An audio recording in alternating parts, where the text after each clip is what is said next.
민주당 이재명 후보가 당 혁신을 위한 비상기구를 출범시키면서 쇄신 작업에 박차를 가하고 있습니다. 국민의힘 윤석열 후보는 오후에 고 김대중 전 대통령 관련 행사에 참석하면서 통합 행보에 나선 가운데 김종인 총괄선대위원장의 이른바 손실보상 100조 구상을 두고 여야가 신경전을 벌이고 있습니다. 국회 취재기자 연결합니다. 송재인 기자.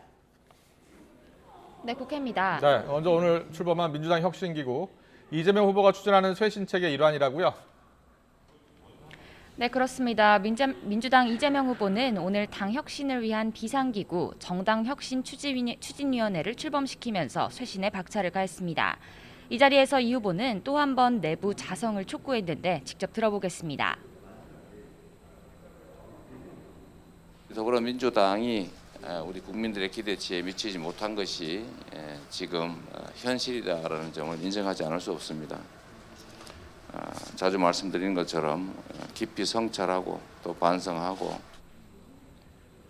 이와 함께 국민 주권을 제대로 반영하도록 정치제도 전반을 개혁하기 위해 특히 위성정당 방지 대책을 마련해야 한다고 강조했습니다.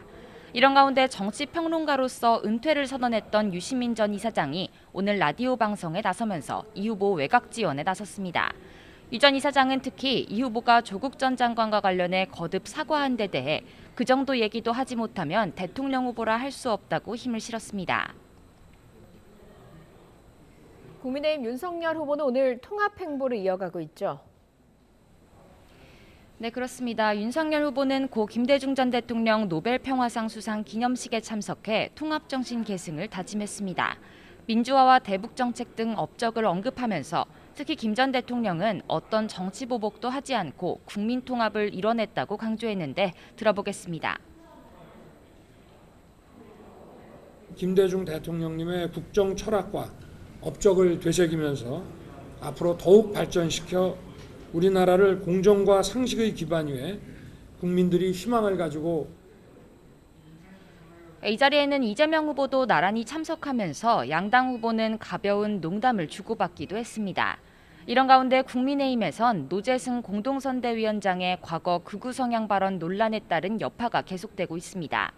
노재승 위원장과 이준석 대표, 권성동 사무총장이 오전 비공개 회동을 진행한 결과 당장 사퇴보다는 정면 돌파하는 쪽으로 가닥을 잡았지만 오후로 예정됐던 노 위원장 정강정책 연설 방송을 당이 취소하면서 다시 거취 문제를 고민하는 게 아니냐는 분석이 나옵니다.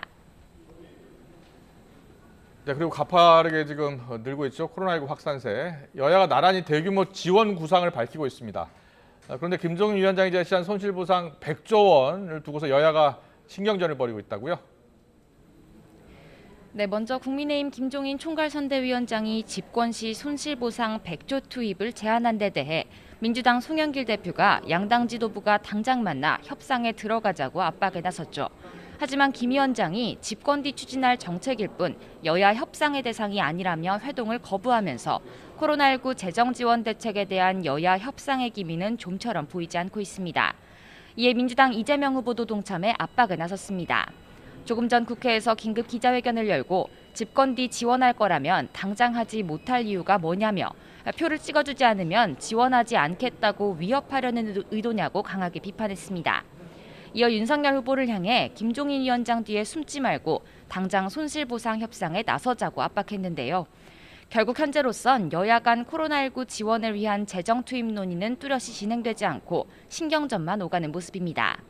다만 코로나19 확산세가 가파른 만큼 추후 방역 강화와 피해 지원 등을 위한 정치권의 방역 대책 논의는 불가피할 거란 분석도 나옵니다. 지금까지 국회에서 YTN 송재인입니다.